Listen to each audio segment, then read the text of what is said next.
नमस्कार दोस्तों, स्वागत है आपका जीएस प्रेप के यूट्यूब चैनल पर। आज हम पेट परीक्षा में आए हुए जो प्रीवियस ईयर प्रश्न है उनको देखेंगे, क्योंकि किसी भी परीक्षा में यदि आपको सफल होना है तो उसके प्रीवियस ईयर प्रश्नों को एक बार आपको अवश्य रिवाइज कर लेना चाहिए। यह जो सीरीज हमारे चैनल पर चल रही है, यह इस सीरीज का आज दूसरा वीडियो है। जिन भी छात्र छात्राओं ने पहला वीडियो नहीं देखा है, उसका लिंक जो है डिस्क्रिप्शन बॉक्स में दिया हुआ है, आप जाकर वहां से देख सकते हैं। और इस वीडियो के पीडीएफ को प्राप्त करने के लिए आपको टेलीग्राम पर जीएस प्रेप सर्च करेंगे तो हमारा टेलीग्राम चैनल आपको मिलेगा, और उस पर पहले वीडियो का पीडीएफ और दूसरे वीडियो का पीडीएफ भी आपको मिल जाएगा। आप जाके वहां से भी आप इस वीडियो के पीडीएफ से रिवाइज कर सकते हैं। तो आइए शुरुआत करते हैं। भारतीय स्वतंत्रता अधिनियम 1947 के पारित होने के साथ भारत एक अधिराज्य बन गया, और अधिराज्य विधानमंडल ने भारत सरकार अधिनियम 1935 की किस धारा के प्रावधानों के तहत 1947 से 1949 तक कानून बनाए। तो इस यहाँ चार ऑप्शन है। इसका सही उत्तर होगा ऑप्शन ए, धारा 100। भारत सरकार अधिनियम 1935 की धारा 100 के प्रावधानों के तहत 1947 से 1949 तक कानून बनाए गए। इसका तथ्य देख लेते हैं। भारतीय संविधान 1947 के पारित होने के साथ भारत एक अधिराज्य बन गया, और अधिराज्य विधानमंडल ने भारत सरकार अधिनियम 1935 की धारा 100 के प्रावधानों के तहत 1947 से 1949 तक कानून बनाए। 1950 में जब भारत का संविधान लागू हो गया तो सारे कानून उससे भारत में गवर्न होने लगे, लेकिन उसके पहले तक जो है इसी 1935 भारत सरकार अधिनियम के धारा 100 के तहत जो कानून बनाए गए, इसी भारत सरकार अधिनियम 1935 की धारा 100 से बनाए गए थे। अगला प्रश्न देखते हैं। एक व्यक्ति जो संसद का सदस्य नहीं है, उसे राष्ट्रपति द्वारा अधिकतम कितने महीनों के लिए मंत्री के रूप में नियुक्त किया जा सकता है। तो इसका सही उत्तर होगा ऑप्शन बी, 6 महीने। इससे संबंधित तथ्य देख लेते हैं। बिना संसद बने किसी व्यक्ति को राष्ट्रपति अधिकतम 6 माह के लिए मंत्री नियुक्त कर सकता है। 6 माह बीत जाने पर यदि कोई मंत्री संसद का सदस्य नहीं बन पाता है तो उसे अपने पद से त्याग देना पड़ता है, त्यागपत्र देना पड़ेगा। यह मंत्री जो है, संसद की दो सदन होती है, लोकसभा और राज्यसभा, 6 माह के अंदर इन दोनों सदनों का सदस्य बनना आवश्यक है। अगला प्रश्न है, उस उच्च न्यायालय का नाम बताइए जिसका क्षेत्राधिकार अंडमान और निकोबार द्वीप समूह के केंद्र शासित प्रदेश पर है। तो इसका जो सही उत्तर होगा कलकत्ता उच्च न्यायालय। कलकत्ता उच्च न्यायालय का जो क्षेत्राधिकार है वो अंडमान और निकोबार द्वीप समूह के केंद्र शासित प्रदेश पर भी है। इससे संबंधित तथ्य देख लेते हैं। कलकत्ता उच्च न्यायालय की स्थापना 1862 में की गई थी। इसका क्षेत्राधिकार पश्चिम बंगाल राज्य के साथ साथ अंडमान और निकोबार द्वीप समूह केंद्र शासित प्रदेश पर भी है। अगला प्रश्न है, पंचायती राज संस्थाओं के अस्तित्व के लिए भारत की संसद द्वारा 73वां और 74वां संवैधानिक संशोधन कब पारित किया गया। पंचायती राज के लिए दो संविधान संशोधन किए गए, 73वां और 74वां। तो इसकी तिथि पूछ रहा है कि ये दोनों संशोधन कब पारित किए गए थे। तो इसका सही उत्तर होगा दिसंबर 1992। ऑप्शन सी सही हो जाएगा। इससे संबंधित तथ्य देख लेते हैं। पंचायती राज संस्थाओं के अस्तित्व के लिए भारत की संसद द्वारा 73वां और 74वां संवैधानिक संशोधन अधिनियम दिसंबर 1992 में पारित हुआ था, और यह जो है संशोधन 24 अप्रैल 1993 से लागू किया गया था। अगला प्रश्न है, वर्ष 1928 में मोतीलाल नेहरू समिति द्वारा निम्नलिखित में से कौन सा अधिनियम या विधेयक प्रस्तावित किया गया था। तो इसका सही उत्तर होगा अधिकारों का बिल। वर्ष 1928 ईस्वी में मोतीलाल नेहरू द्वारा अधिकारों का बिल अधिनियम प्रस्तावित किया गया था। इससे संबंधित तथ्य देख लेते हैं। वर्ष 1928 में मोतीलाल नेहरू समिति द्वारा अधिकारों का बिल विधेयक प्रस्तावित किया गया था। इस रिपोर्ट की अन्य सिफारिशें निम्न प्रकार थी। जो विधेयक था, इसकी जो सिफारिशें थी क्या क्या थी। तो भारत को डोमिनियन राज का दर्जा दिया जाए, और दूसरी सिफारिश थी भारत का एक संघ हो जिसके नियंत्रण में केंद्र में द्विसदनीय विधानमंडल हो और गवर्नर जनरल की स्थिति संवैधानिक मुखिया पर की रहे। अगला प्रश्न है, मिल्क ऑफ मैग्नीशिया किस प्रकार का कोलाइड है? इसका 4 ऑप्शन दिया हुआ है, इसमें जो सही उत्तर होगा ऑप्शन बी सोल होगा। मिल्क ऑफ मैग्नीशिया जो है वह सोल प्रकार का कोलाइड है। इससे संबंधित तथ्य देख लेते हैं। मिल्क ऑफ मैग्नीशिया सोल प्रकार का कोलाइड है। इसका उपयोग अपच, पेट की खराबी, सीने की जलन से राहत के लिए किया जाता है। अगला प्रश्न है, निम्नलिखित में से कौन सा कार्बनिक यौगिक मानव शरीर में प्रोटोप्लाज्म को जमा देता है? यहाँ 4 ऑप्शन है। प्रोटोप्लाज्म को जमाने वाला जो कार्बनिक यौगिक मानव शरीर में है वह है मेथेनॉल। ऑप्शन सी सही हो जाएगा। इससे संबंधित तथ्य देख लेते हैं। मेथेनॉल कार्बनिक यौगिक मानव शरीर में प्रोटोप्लाज्म को जमा देता है। इसका उपयोग उद्योगों, फार्मास्यूटिकल्स निर्माण, खाद्य उद्योगों आदि में किया जाता है। यह मुख्य रूप से मेथेनॉल के ऑक्सीकरण द्वारा तैयार किया जाता है। अगला प्रश्न है, निम्नलिखित में से कौन सा आंतरिक सौर मंडल में स्थित एकमात्र बौना ग्रह है? तो इसका सही उत्तर होगा सेरस। सेरस जो है आंतरिक सौर मंडल में स्थित एकमात्र बौना ग्रह है। इससे संबंधित तथ्य देख लेते हैं।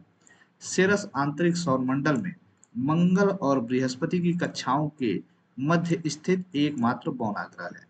यह क्षुद्र ग्रह का पहला सदस्य था जिसे 1801 में ग्यूसेप पियाजी द्वारा देखा गया था। इसका व्यास लगभग 950 किलोमीटर, जो पृथ्वी के चंद्रमा के 1/4 से भी अधिक है। वैज्ञानिकों ने इसे 2006 में इस जो सेरेस है उसको बौने ग्रह के रूप में वर्गीकृत किया था।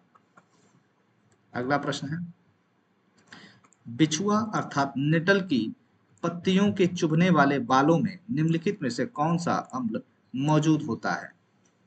बिछुआ एक पत्ती है, बिछुआ की पत्ती है, उसमें जब वो चुभता है तो उसमें कौन सा अम्ल मौजूद होता है? तो इसका जो सही उत्तर होगा ऑप्शन ए मेथेनोइक अम्ल। मेथेनोइक अम्ल। बिछुआ नेटल की पत्तियों के चुभने वाले बालों में मेथेनोइक अम्ल मौजूद होता है। फार्मिक एसिड, जिसे फार्मेलिक एसिड या मेथेनोइक एसिड के रूप से में जाना जाता है, यह रंगहीन, तरल, तीखी गंध व स्वाद इसका खट्टा होता है। मेथेनोइक अम्ल को फार्मेलिक एसिड भी कहा जाता है। अगर ऑप्शन में फार्मेलिक एसिड नाम दे दे तो फार्मेलिक एसिड या फार्मिक एसिड आप सही उत्तर मानेंगे। अगला प्रश्न है, मेनम वन्यजीव अभ्यारण्य भारत के निम्नलिखित में से किस राज्य या केंद्र शासित प्रदेश में स्थित है? तो इसका जो सही उत्तर होगा मेनम वन्यजीव अभ्यारण्य सिक्किम में स्थित है। इससे संबंधित तथ्य देख लेते हैं। मेनम वन्यजीव अभ्यारण्य भारत के सिक्किम राज्य में स्थित है।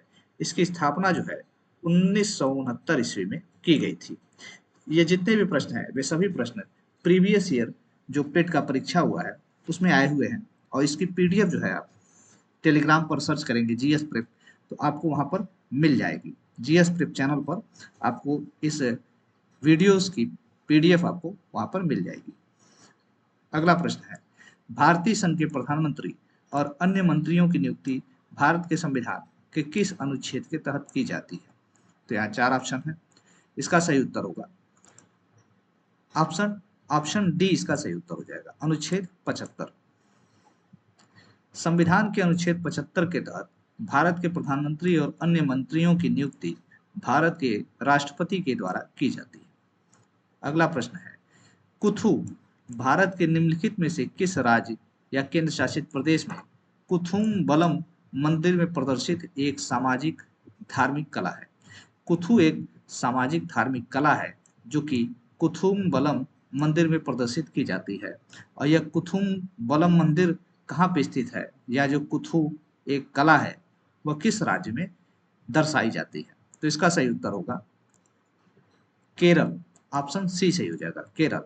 कुथुम्बलम मंदिर कहाँ पे स्थित है? तो केरल में स्थित है। और इसी मंदिर में यह कुथु नामक एक सामाजिक या धार्मिक कला प्रदर्शित की जाती है।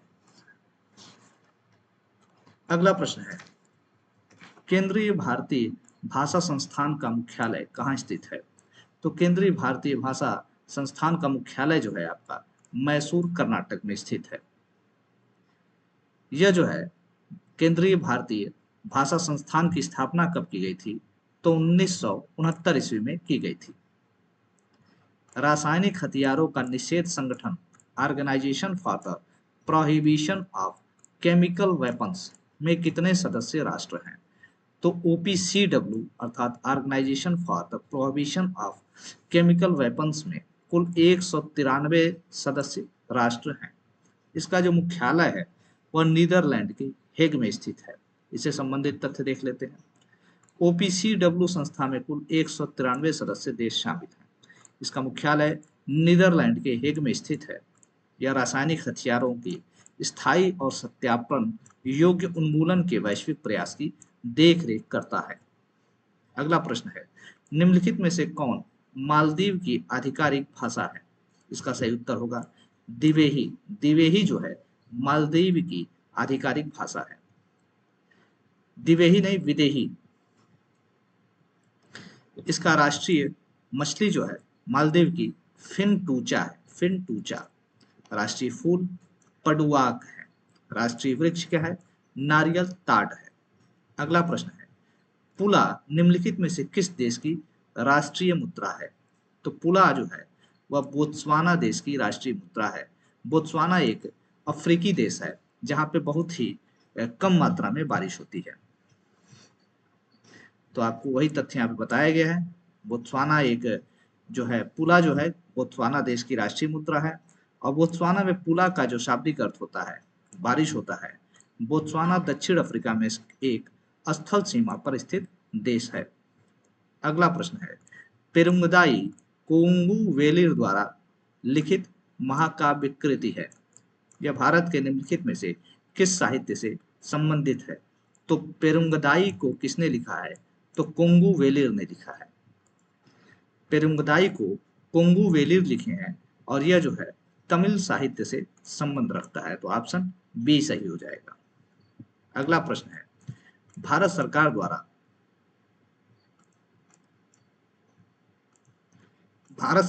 द्वारा वर्ष 1967 में निम्नलिखित में से किस वीरता पुरस्कार का नाम बदलकर शौर्य चक्र कर दिया गया था? तो अशोक चक्र वर्ग 3 का नाम बदलकर शौर्य चक्र कर दिया गया था।